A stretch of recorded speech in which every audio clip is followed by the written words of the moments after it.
There is a principle of power in every person. By the intelligent use and direction of this principle, man can develop his own mental faculties. Man has an inherent power by which he may grow in whatsoever direction he pleases, and there does not appear to be any limit to the possibilities of his growth. No man has yet become so great in any faculty but that it is possible for someone else to become greater. The possibility is in the original substance from which man is made. Genius is omniscience flowing into man. Genius is more than talent. Talent may merely be one faculty developed out of proportion to other faculties, but genius is the union of man and God in the acts of the soul. Great men are always greater than their deeds. They are in connection with the reserve of the power that is without limit. We do not know where the boundary of the mental powers of man is. We do not even know that there is a boundary. The power of conscious growth is not given to the lower animals. It is man's alone and may be developed and increased by him.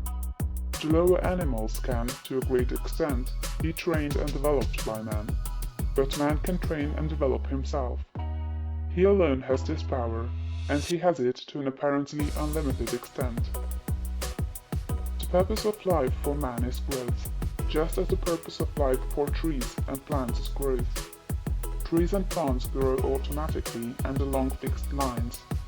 Man can grow as he will. Trees and plants can only develop certain possibilities and characteristics. Man can develop any power, which is or has been shown by any person, anywhere. Nothing that is possible in spirit is impossible in flesh and blood. Nothing that man can think is impossible in action. Nothing that man can imagine is impossible of realization. Man is formed for growth, and he is under the necessity of growing. It is essential to his happiness that he should continuously advance. Life without progress becomes unendurable, and the person who ceases from growth must either become imbecile or insane. The greater and more harmonious and well-rounded his growth, the happier man will be. There is no possibility in any man that is not in every man. But if they proceed naturally, not two men will grow into the same thing or be alike. Every man comes into the world with a predisposition to grow along certain lines, and growth is easier for him along those lines than in any other way. This is a wise provision, for it gives endless variety. It is as if a gardener should throw all his bulbs into one basket. To the superficial observer, they would look alike, but growth reveals the tremendous difference. So of men and women, they are like a basket of bulbs. One may be a rose and add brightness and color to some dark corner of the world. One may be a lily and teach a lesson of love and purity to every eye that sees. One may be a climbing vine and hide the rugged outlines of some dark rock. One may be a great oak among whose boughs the birds shall nest and sing, and beneath whose shade the flocks shall rest at noon. But everyone will be something worthwhile, something rare, something perfect. There are undreamed of possibilities in the common lives all around us in a large sense. There are no common people. In times of national stress and peril, the crackerbox loafer of the corner store and the village drunkard become heroes and statesmen through the quickening of principle of power within them.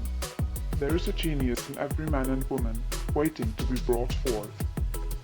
Every village has its great man or woman, someone to whom all go for advice in time of trouble, someone who is instinctively recognized as being great in wisdom and insight. To such a one, the minds of the whole community turn in times of local crisis. He is tacitly recognized as being great. He does small things in a great way. He could do great things as well, if he did but undertake them. So can any man. So can you. The principle of power gives us just what we ask of it. If we only undertake little things, it only gives us power for little things. But if we try to do great things in a great way, it gives us all the power there is. But beware of undertaking great things in a small way. Of that we shall speak farther on. There are two mental attitudes a man may take. One makes him like a football.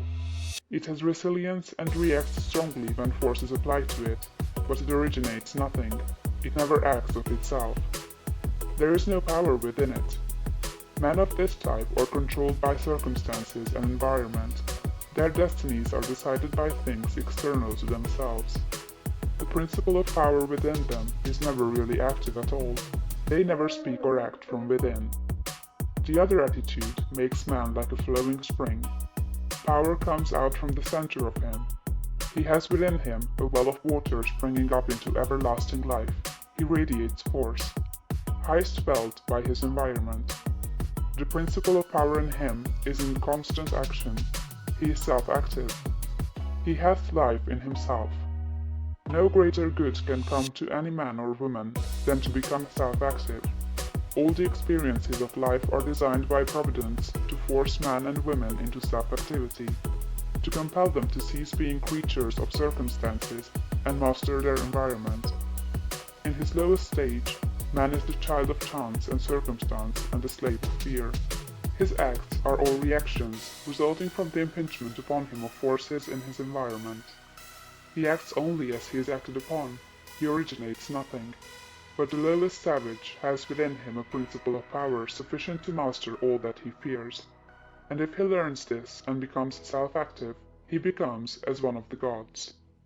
The awakening of the principle of power in man is the real conversion, the passing from death to life. It is when the dead hear the voice of the Son of Man and come forth and live. It is the resurrection and the life. When it is awakened, man becomes a son of the highest, and all power is given to him in heaven and on earth. Nothing was ever in any man that is not in you. No man ever made more spiritual or mental power than you can attain, or did greater things than you can accomplish. You can become what you want to be.